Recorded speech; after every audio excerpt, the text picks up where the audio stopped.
En España se registran más de 500.000 de accidentes de trabajo al año. Son todos los registrados, pero seguramente no son todos los existentes. Algunos de ellos terminan en una incapacidad permanente para el trabajador. Sobre este tema vamos a hablar en el vídeo de hoy.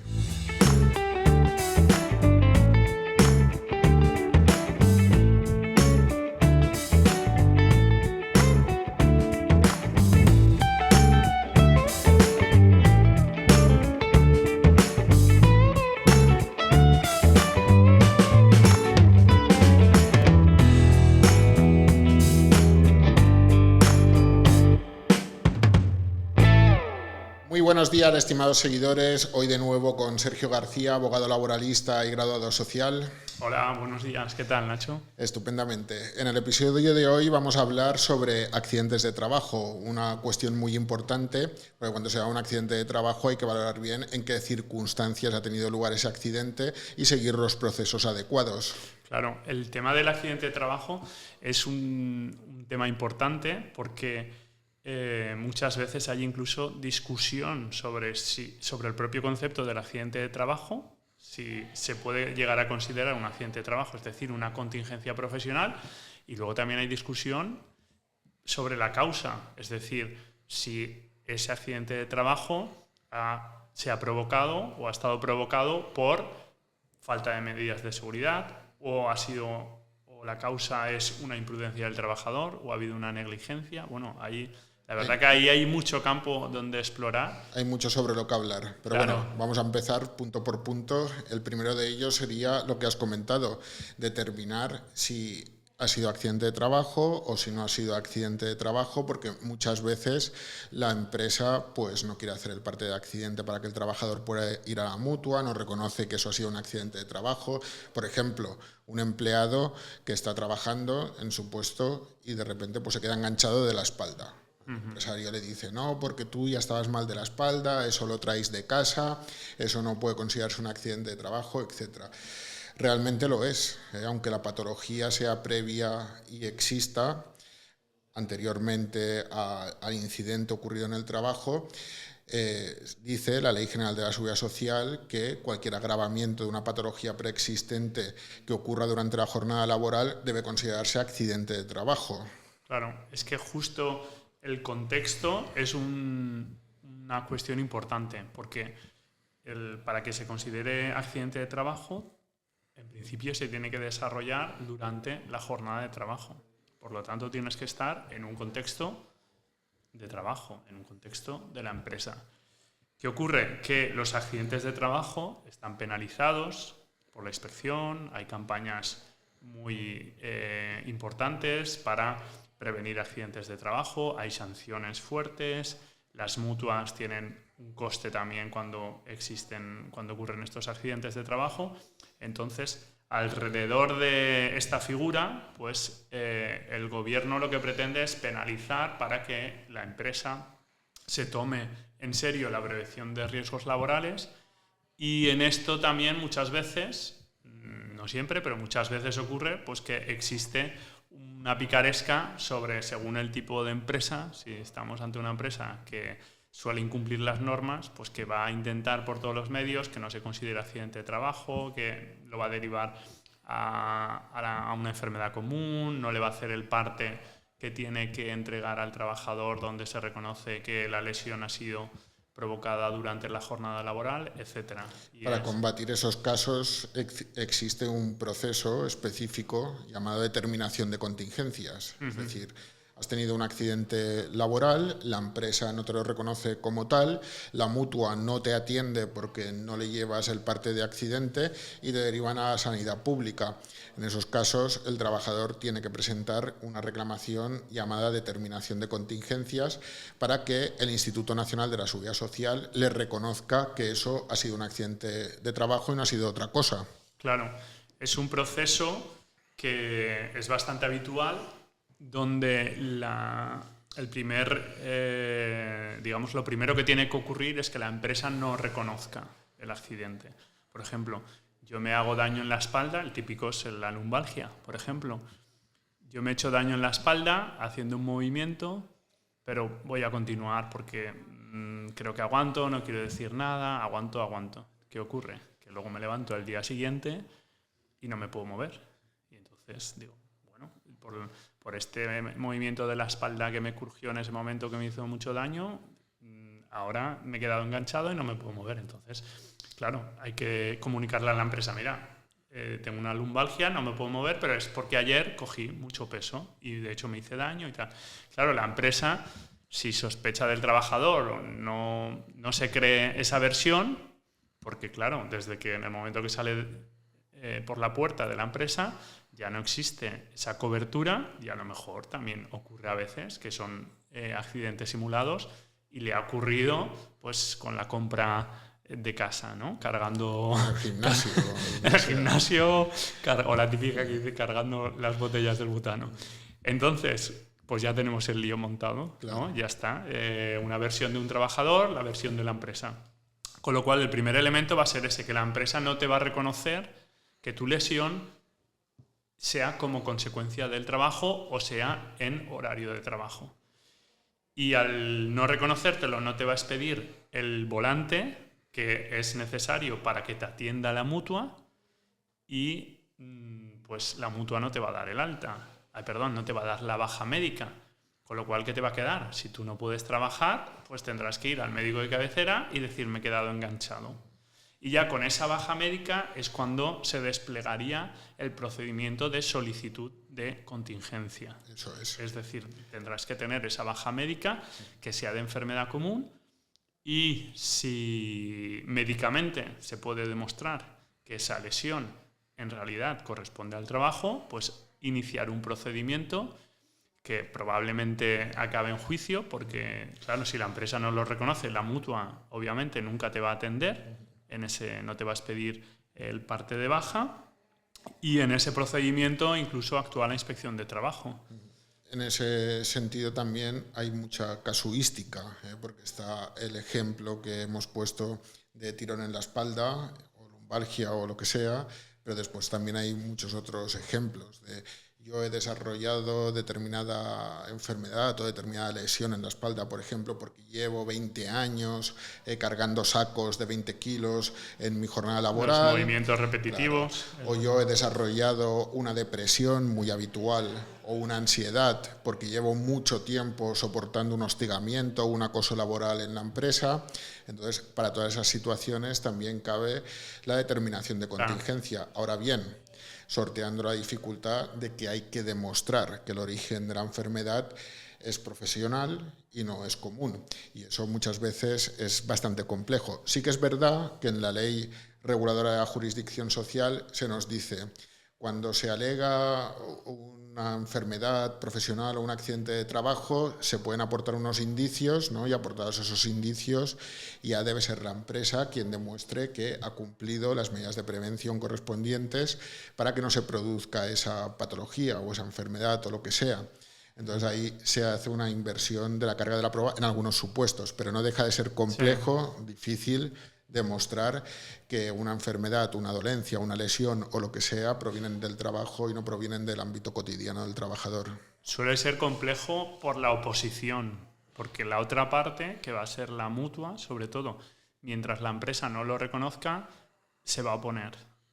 Y en ocasiones, incluso aún reconociéndolo de la empresa, la mutua se puede oponer porque entiende que puede ser una lesión que el diagnóstico no corresponde con el tipo de lesión que es. Por ejemplo, si yo digo que me he roto el menisco trabajando y luego resulta que yo lo que tenía era otro tipo de lesión de largo plazo, degenerativo del menisco, donde ya se veía que yo había sido tratado por otras cuestiones y tal. Entonces la lesión final no está provocada por el trabajo, sino por otras cuestiones. Luego, como bien dices, Nacho, siempre que ocurra, siempre que en esa reclamación que estemos reclamando en un proceso judicial, siempre que lo que estemos reclamando haya ocurrido en el centro de trabajo durante mi jornada laboral, ya tengo un punto a favor que es la presunción de laboralidad. Correcto, ¿verdad? Sí. Entonces, eso a priori va a jugar a nuestro favor desde el plano del trabajador siempre que pueda acreditar que me ocurrió ahí. Y ya tendrá que ser la prueba en contrario de la mutua quien acredite que, bueno, aunque le ocurrió ahí, pues lo que hablábamos antes, esto era una patología que usted ya tenía previa o usted ya vino aquí con esta patología. Entonces, una presunción de laboralidad que cabe indicar que existe para trabajadores por cuenta ajena, pero en cambio no para trabajadores por cuenta propia, autónomos. Es decir, en el RETA no existe esa presunción de laboralidad. De modo que si tú, por ejemplo, durante la jornada laboral te da un infarto, ¿no? Si eres trabajador se te aplicará la presunción de laboralidad y se considerará por defecto, por decirlo de alguna forma, como accidente de trabajo, y en cambio si eres autónomo no se te aplicará esa presunción de laboralidad y deberás demostrar que eso tiene un origen laboral porque el trabajo te genera mucho estrés, porque siempre, etcétera, etcétera, etcétera. Claro. Entonces es la distinción entre un régimen y otro, que normalmente el RETA siempre salimos perjudicados. El RETA siempre tiene estamos un escalón, ¿no? Más abajo. Y agravios comparativos de todo tipo en temas de seguridad social. Exacto. Por ejemplo, ¿no? Bueno, hay muchos así. Si podríamos dedicarle un podcast solamente a... Sí, la verdad, para hacer comparación, ¿no? 2 columnas, uno en el régimen general y otro en el RETA, y hacer comparación de derechos. Una vez determinada la contingencia, pongamos que se ha reconocido que es una contingencia profesional, puede que el trabajador transcurra el proceso de baja médica, se le someta al tratamiento oportuno dependiendo de la patología y llega un momento en el que se determine que la sintomatología, el cuadro clínico es irreversible, se ha quedado como secuelas, ¿vale? Y es invalidante para volver al mismo puesto de trabajo o incluso para ejercer cualquier tipo de trabajo. Eso ya nos abriría la puerta a una incapacidad permanente derivada de contingencia profesional, de accidente de trabajo o enfermedad profesional, que tiene unas características diferentes a las que tiene la incapacidad permanente derivada de contingencia común, de una enfermedad común o un accidente no laboral, ¿vale? Entonces, una incapacidad permanente por contingencia profesional, la primera diferencia que presenta es el cálculo de la pensión. Es distinto. Por una incapacidad permanente por contingencia común, la pensión se calcula con las 96 bases de cotización anteriores a hecho causante o el número de bases de cotización que corresponda, dependiendo de la edad de la persona a la cual se le va a reconocer. Y, en cambio, en caso de incapacidad por contingencia profesional, únicamente se toman los salarios de los 12 últimos meses, incluyendo horas extraordinarias, complementos, todo, absolutamente todo. La empresa hace un certificado de salarios del último año y con eso se calcula la base reguladora de la pensión de incapacidad. Entonces, ahí ya tenemos una diferencia en el modo de calcular la pensión por incapacidad. Que normalmente suele ser más beneficiosa la que viene derivada de accidente de trabajo porque el salario está más actualizado. Hay que valorar cada Hay que valorarlo, pero como norma general está más actualizado frente a 8 años, donde hacia atrás, que normalmente la estadística sería el promedio, que siempre vas hacia adelante, como incrementando tu base de cotización conforme avanza tu vida laboral. Si llevas 8 años trabajando en esa empresa, claro. Si llevas 2 años trabajando... Hay casos reversivos donde, claro, te acaban despidiendo y no tienes otra opción y tienes que tomar un nuevo puesto de trabajo con unas condiciones peores económicamente, pues seguramente pues vas a salir perjudicado. Son 2 fórmulas de calcular la pensión de incapacidad. Claro. Más cuestiones. En caso de incapacidad permanente por contingencia profesional, existe el llamado recargo en las prestaciones, cuando el accidente de trabajo o la enfermedad profesional deriva de un incumplimiento por parte del empresario.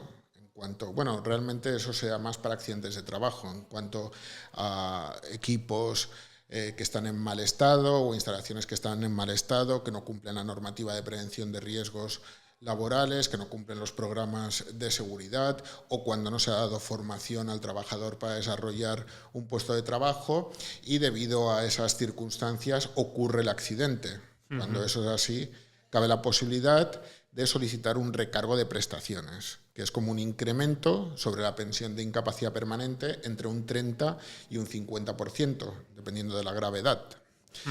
Eso se determina por parte del Instituto Nacional de la Seguridad Social. Sí. Es decir, a uno le toca una pensión de 1.500 euros, pues bueno, si se sube un 30%, pues será lo que resulte, 450 euros más de pensión. Aquí el matiz es importante, que se trata de un recargo penalizador que es imputable exclusivamente a la empresa. Eso es. Por lo tanto, no va a ser la Seguridad Social quien va a incrementar tu pensión por esta declaración por este recargo de prestaciones, sino va a ser la empresa quien esté obligada a pagarte ese 30% adicional o el grado que se establezca del 30 al 50, te lo tiene que pagar. ¿Y cómo funciona esto? Cuando se declara el recargo de prestaciones, cuando esta resolución ya adquiere firmeza en vía administrativa, la Seguridad Social ya tiene potestad, independientemente de que se impugne incluso judicialmente, tiene potestad ya para reclamarle a la empresa este recargo y la empresa lo tiene que capitalizar. Quiere decir que lo tiene que pagar todo de golpe. La Seguridad Social hace un cálculo actuarial y con este cálculo le va a decir a la empresa el importe total, que estamos hablando normalmente depende de la edad del trabajador y la prestación, el tipo de prestación y la cuantía, pues podemos hablar de mucho dinero. Por ejemplo, si yo tengo 30 años y tengo una pensión, se me queda una incapacidad permanente de 1.000 euros, estamos hablando de un 30, son 300 euros, pues desde los 30 hasta los 65 van 35 años, pues imagínate, ¿vale? Es el llamado capital coste. Claro, y eso es, pues puede ser 100.000, 120.000, 150.000 euros, va a depender de muchos factores, pero lo tiene que pagar la empresa de golpe y ahí suelen haber problemas porque hay empresas que no tienen previsto de ninguna forma este importe ni pueden hacer frente, incluso el recargo las lleva a una insolvencia, con lo cual si deriva ya en insolvencia, lamentablemente no vas a poder percibir ese recargo de prestaciones. Y más cosas que pueden añadirse a esa incapacidad permanente derivada de contingencia profesional sería, por ejemplo, la indemnización que reconocen algunos convenios colectivos cuando a un trabajador derivado de un accidente de trabajo se reconoce una incapacidad permanente. Hay bastantes convenios colectivos que recogen esta obligación, la obligación de la empresa de contratar un seguro para cubrir este tipo de contingencias, para cuando al trabajador, debido a un accidente de trabajo, se le reconoce una incapacidad absoluta o una incapacidad total, la empresa pues tiene que tener contratado un seguro y en el convenio colectivo se especifica qué cuantía debe pagarse de indemnización por estas contingencias.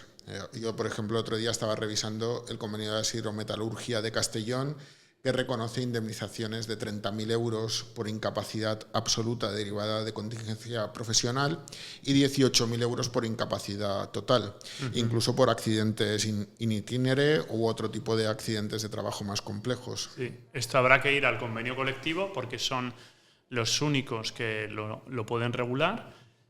Es muy común, es decir, si hay convenio colectivo, prácticamente al 90% va a tener una indemnización prevista por lo que acabas de decir, por fallecimiento, por incapacidad permanente, dependiendo si es total, parcial, absoluta. Y entonces hay que estar atentos a esta cuestión. Normalmente las empresas lo que hacen este tema sí que se puede asegurar, a diferencia del recargo de prestaciones, que no lo cubre ninguna compañía de seguros.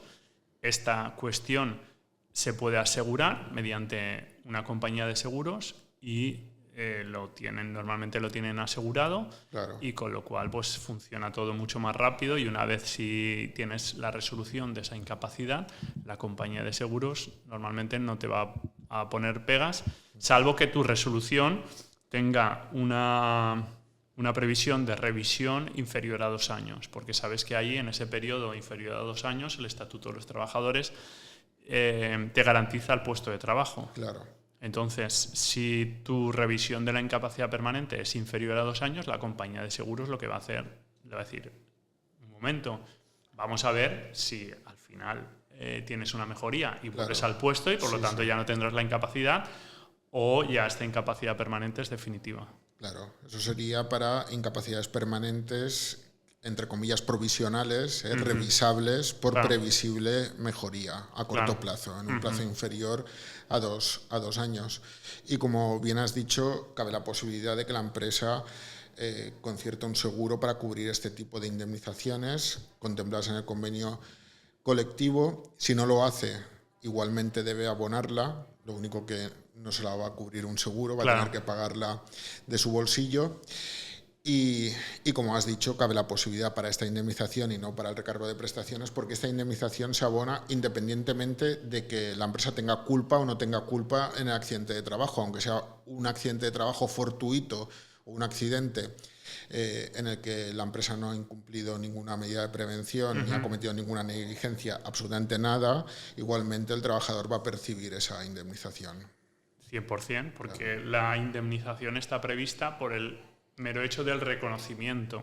Lo que necesitaremos en este caso es una resolución que reconozca la incapacidad permanente. De hecho, hay algunos convenios colectivos, los más generosos, que reconocen también este tipo de indemnizaciones en favor de trabajadores que han sido declarados incapacitados por contingencia común.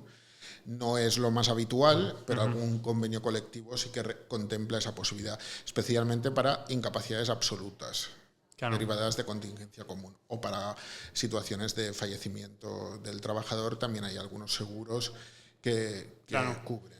Ahí este concepto entra dentro de las mejoras sociales del convenio y conforme se haya negociado y tenga una posición más reivindicativa, los sindicatos, los trabajadores, pues van a tener mejores condiciones sociales.